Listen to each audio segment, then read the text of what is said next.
Senadora, como se imagina, hay las preguntas van dirigidas a dos partes. Una la de la minería y otra el pago de servicios ambientales. Y le preguntan, ¿cuál es el mecanismo para hacer efectivo realmente el pago por servicios ambientales? Y si esto realmente, el pago por servicios ambientales, es una herramienta para una buena gestión forestal, sin tener ya que no tiene en cuenta el manejo tradicional de las distintas comunidades. Entonces dice, esto no va a ser una creación de cultura de la conservación, sino simplemente un pago a un servicio.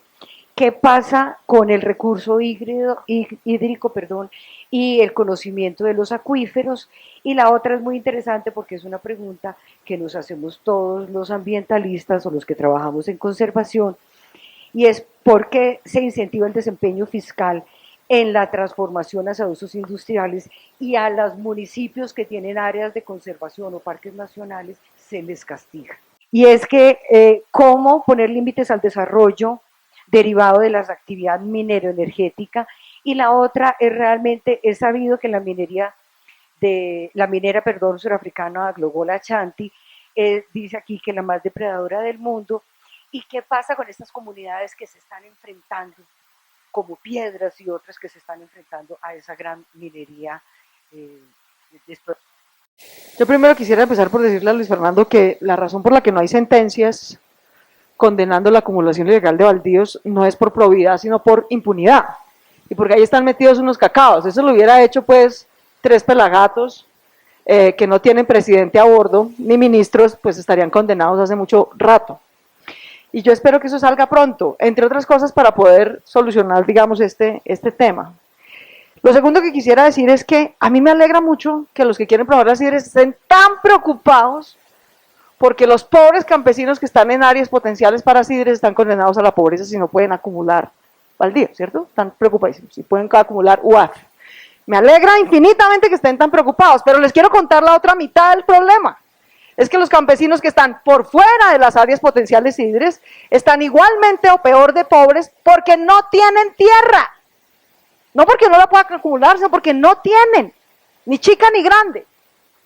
Entonces, ya que les preocupa tanto la pobreza porque no pueden acumular, yo los invito a que se preocupen igualmente por la pobreza de los que ni siquiera tienen.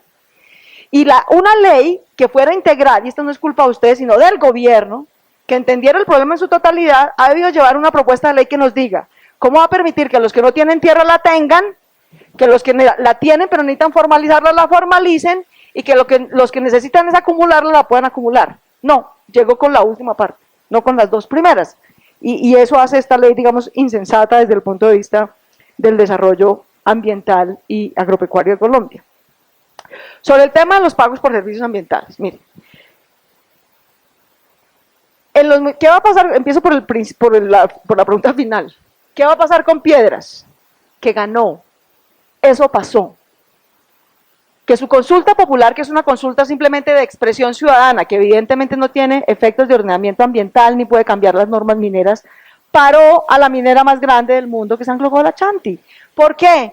Porque la Glogola Ashanti puede ir de la mano del presidente y la Virgen Santísima, pero no se puede pasar por encima de los 6.000 habitantes de Piedras. Punto. Y lo siguiente que va a pasar es que vamos a ganar la misma consulta en Ibagué. Y lo siguiente que va a pasar es que vamos a ganar la misma consulta en Salento. Y lo siguiente que va a pasar es que vamos a seguir ganando esas consultas hasta que el gobierno se digne a darle viabilidad a un mecanismo de concertación e interlocución con las comunidades. Esas consultas, que son debatibles desde el punto de vista de ordenamiento territorial, yo personalmente he dicho, seamos claros con las comunidades, esas consultas no cambian una norma del POT, esas consultas no tienen efectos sobre las normas mineras, esas consultas son un mecanismo de expresión política a una comunidad que dice cómo quiere ver su territorio, pero a la gente en este país no le puede decir que no puede expresar su opinión sobre algo, cualquier cosa, incluida la visión de ordenamiento de su territorio. Entonces esto es tan simple como lo siguiente, yo creo que ese es un mecanismo indeseable desde el punto de vista de ordenamiento ambiental y territorial. Ustedes se imaginan donde en Bogotá tuviéramos que hacer una consulta para ver cada edificio de qué altura lo dejamos. Vote sí o no el Tequendama de tener 20 pisos o 40. Eso es igual de absurdo, pues, lo pongo como ejemplo porque nos parece muy obvio que así no se debería hacer el ordenamiento urbano, ¿cierto? Bueno, es igualmente obvio, en mi opinión, que así no se puede hacer el ordenamiento ambiental y territorial, uso por uso, diciendo sí o no, mediante consulta popular.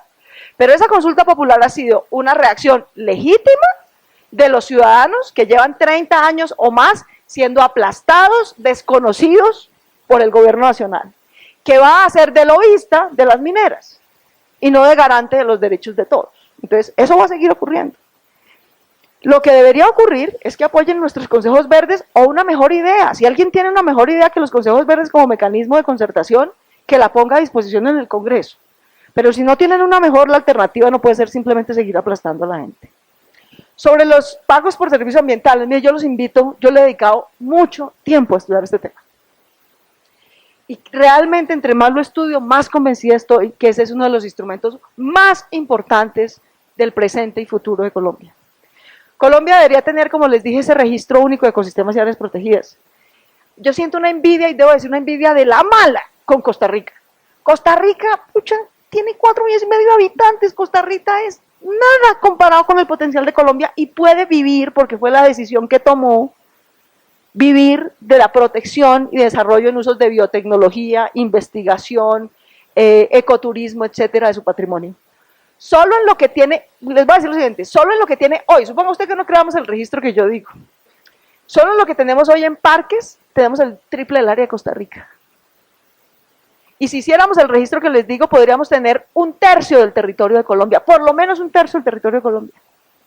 Es decir, 10 veces más que lo puede tener Costa Rica. Para hacer las mismas actividades, conservación, y en eso aclaro la pregunta, ¿cómo que la conservación no es un pago por servicio ambiental? Un servicio ambiental, uno de los tipos de servicio ambiental es la conservación. Y la reglamentación actual permite que uno pague también por eso. Entonces hay que pagar 3 tipos de cosas, en mi opinión, para ser clara. Regalías ambientales, y yo uso ese término para hacer el símil con las regalías mineras que lo entienden los alcaldes y gobernadores.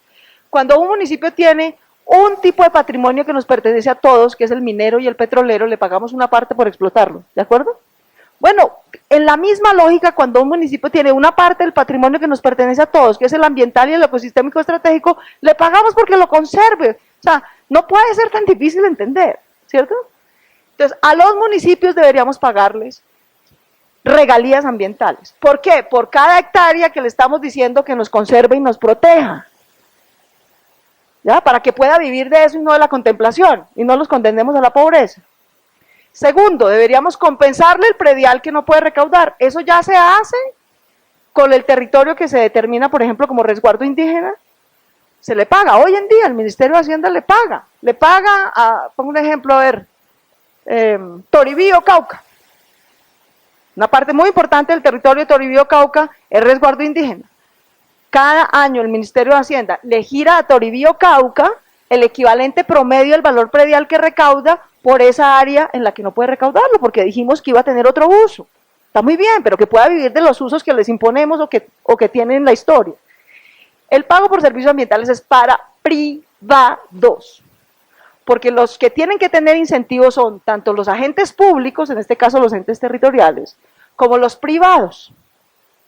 El pago por servicios ambientales está dirigido a privados que tienen propiedad privada sobre zonas que son ecosistemas estratégicos o áreas ambientalmente protegidas. No los vamos a expropiar, porque suficiente desplazamiento ha tenido este país por la guerra para que además produzcamos mayor desplazamiento innecesario ambiental. Si la gente está dispuesta a mantener su propiedad privada, pero sujeta al uso ambiental que predeterminamos, pues le pagamos por el servicio ambiental de protegerlo. Eso, vayan a Cornare.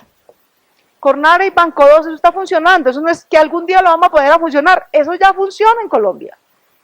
22 corporaciones ambientales lo están haciendo, de ellas lo está liderando Cornare, que tiene el proyecto Banco 2, que es un proyecto divino, donde le estamos pagando a quienes, a unos campesinos que tienen ¿qué? Una propiedad informal, pero que presten el servicio, una de dos, o cortan la madera y deforestan, o reforestan y la mantienen. Y esos campesinos nos están pidiendo el oro y el mono, nos están pidiendo que les paguemos el equivalente a un salario mínimo para poder comer sin deforestar. Si este país no puede hacer eso, con sus 8 millones de campesinos, entonces, ¿qué puede hacer? No nos están pidiendo grandes riquezas.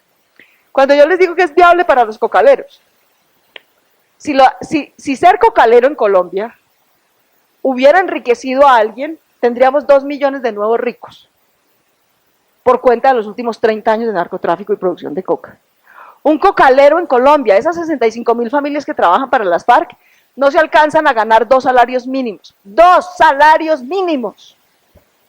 Ese es el ingreso que estamos tratando de reemplazar. No estamos tratando de reemplazar el ingreso de un congresista, que son 24 millones de pesos. O sea, ya ni perdí la cuenta cuántos son, 20 o yo no sé cuánta desproporción. No, estos campesinos ganan 2. Tenemos que sustituir ese uso por otro, y sea en ese o en otra actividad. Termino con esto. ¿Qué es lo que tenemos en Colombia? Dices tú, vamos a encontrar un balance entre el minifundio y el latifundio.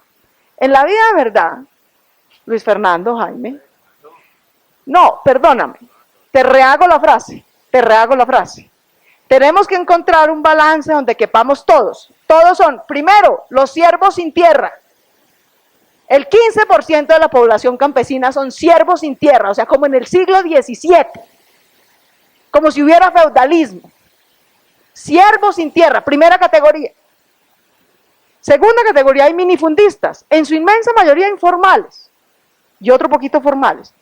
Tercera, finqueros, que es la clase media del sector rural. Y cuarto, latifundistas, que están, digamos, los cañeros y los nuevos ricos. Digamos, ¿cómo será de buena? ¿Ustedes creen que el señor Luis Carlos Sarmiento está tratando de invertir en Sidres? ¿Por qué? Pues porque descubrió que es mucho mejor negocio, ¿no? Explotar el cambio, el valor del suelo en la zona rural, en la Orinoquía, que tener el Banco de Bogotá en Bogotá. Calculen ustedes, ¿no? Si el señor supiera que tener más plata en el Banco de Bogotá, pues abre 10 veces más del Banco de Bogotá. Y a mí yo no tengo ningún problema en que eso sea negocio, me parece muy bien. Pero cuando decimos incorporar a todos, es incorporar a estos 4, no son 2. No es minifundio versus latifundio. Y en todo caso, todos los siervos sin tierra tienen que dejar de ser siervos y tienen que tener tierra. Los que tienen tierra informal tienen que poder tener tierra formal, porque al contrario no podemos ingresarlos al mercado y van a seguir siendo pobres y perdiendo oportunidades. Ellos también pueden producir la comida que está importando Colombia, en otra escala, ¿sí? Y los latifundistas tienen que pagar impuestos. Pueden acumular, pero pagar impuestos.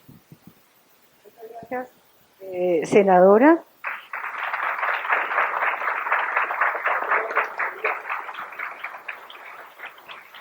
Y valga la pena que hay que mirar todo ese pago por servicios ambientales, porque además otros mecanismos como los acuerdos de conservación, producción, altamente, y todas las herramientas privadas de conservación que deben ser consideradas también.